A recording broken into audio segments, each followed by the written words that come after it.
突然です。中間です。ハラセンということで始まりましたハラセンラジオ。陣内智則の面白い方原田専門家でございます。この番組は日々私が見ちゃったこと、聞いちゃったこと、食べちゃったもの、飲んじゃったもの、撫でちゃった猫のこと、それから、みんな大好き食べちゃいけないものの話をなんかをしておる番組でございます。ぜひチャンネル登録と高評価よろしくお願いしますね。本当食べちゃいけないものの話なんか一度もしてないですからね。で、昨日は何をしてたかと言いますと、GoPro を買いましてね。まあそんな使わねえ知らねえだろうと思ってたんですけど、競馬で大当たりしたっていうのがあるんですけど、それでね、そういう時に何かを買うんですよ、記念として。で、GoPro がちょうどいいかなと思って GoPro を買って、で GoPro をね、買う前にちょっと調べて、どこが安いのかなって調べたら、Amazon とか普通にヨドバシとかビッグカメラとかそういったお店で買うよりも GoPro の公式のというかオフィシャルのサイトから買うとすごく安いんですよ。1万5000円ぐらい安いのかな。なんでそうやって知らなくて、それ知らなかったんで、直販というかね、シンガポールから送られてくるんで、時間は1週間ぐらいかかったかな、5日6日ぐらいかかるんですけど、それでも全然安いんで、急ぎでなければ、これはもう全然そのね、公式の、しかも1年間のサブスクというか、なんかね、ウェブに保存ができたりとか、なんかそういうのも使えて、あとアクセサリーパーツもまた公式で買うとすごく何割引かで安いんで、これはいいやと思ってそれ買ったんですね。で、追加のバッテリーとか欲しいなとか思って、またね、安く買えるんだったらって買おうとしたら、今度はね、初回はめっちゃ安いんですけど、何ですか、送料が異常に高くて25ドルぐらい取られてたのかな。と思ったら、そしたらもうヨドバシとかで買うのと同じぐらいの値段になるんで、じゃあもういいやと思って、充電器とバッテリーは Amazon で買いましたね。で、1個探してるのはね、 USB に公式の蓋がね、つなげられる蓋を取り替えて、蓋を半開きにしないと USB させないんで、これも不便だなと思って探してたんですけど、お店にもどこ行っても売ってなくてしょうがないから、ついでに Amazon でサードパーティー製のね USB のとこだけ穴開いてて、そこに挿して充電しながら給電しながら録画ができる。だから追加バッテリー買う必要なかったんだよ。でっかいなんですか、モバイルバッテリーあればそれで十分取れるんでと思いながら、バッテリーだけでつける場所によったら不便かなと思ってバッテリーも買って、それで自転車でぐるっと、都内を回って桜を見て、都内を回ってというかね、本来の目的は安い自動販売機100円以下のね、僕はそれを安販機と呼んでるんですけども、その安販機探しをしておりました。午後1からね、なかなか天気が良くてね、桜も咲いててよかったんですけども、カメラの設定をね間違えて EV 補正プラス2でずっと回してたんで、もう白飛びしてたんですよ。だからまたこれリベンジで撮り直しでいろいろね、その安販機探しと桜咲いてるうちに、また出歩きたいなって思っておりましたというようなことをしておって、ノーカット版をそれ上げてるんで、すごい気持ちいいんですよ、ライド感が。なのでぜひ見ていただきたいなって思っておりますと。で、今日話したいのはじゃあそのままその安販機の話をしてもいいんですけども、それどうしても言いたいというかね、あと半分ぐらいの時間、5分ぐらいで手短に話せる、こう言っときたいっていう、お笑いのことで言っときたい、テレビのことで言っときたいっていうお話がありますので、その後半はそのお話をしたいと思いますが、皆さん見てますかね。有吉の壁それからド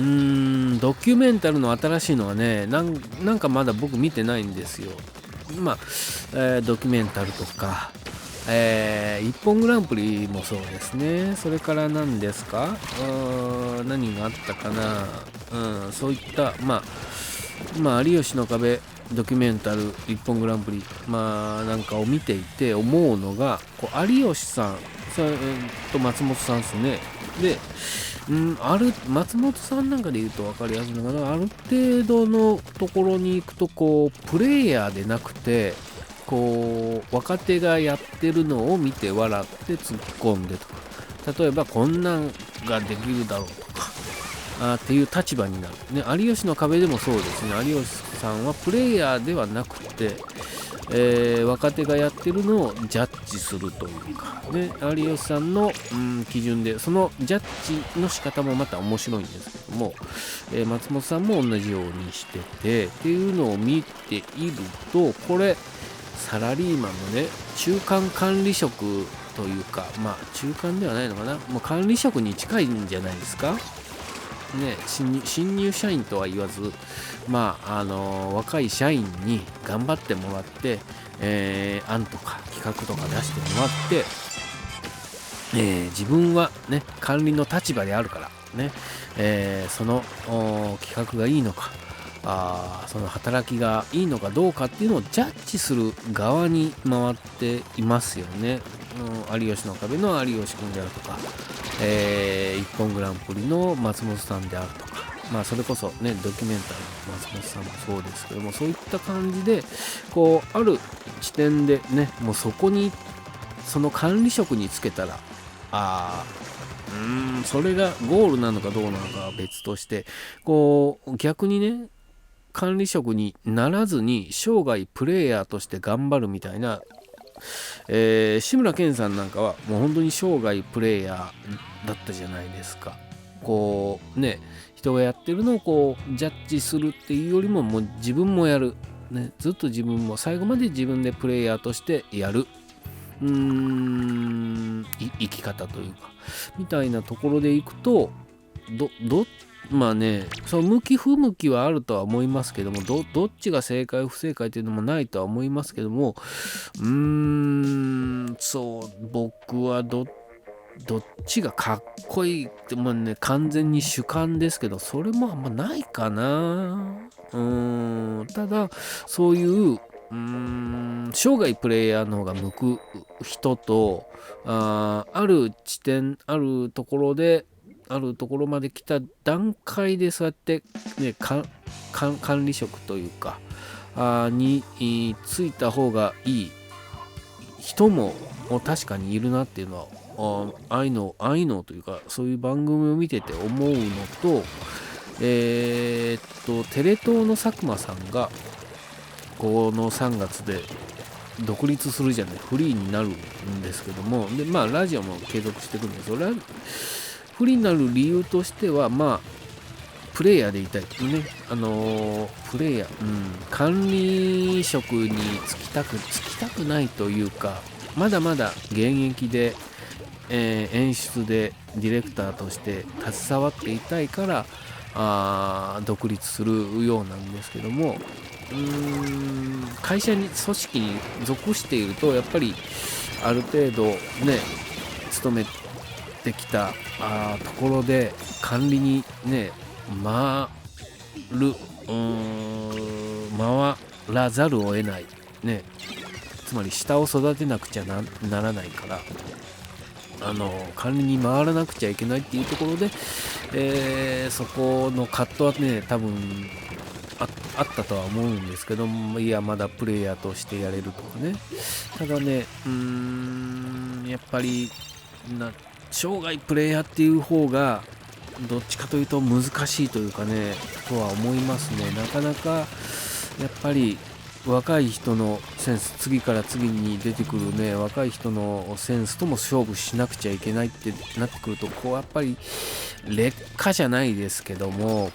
サイクル的にもね生み出すサイクル的にもなかなか厳しくなっていく中で、そこで勝負するっていうのはやっぱりかっこいいのはかっこいいですよ。ただねそこをプレイヤ第一線のプレイヤーとして頑張るんではなくて、こう下を育てるというか、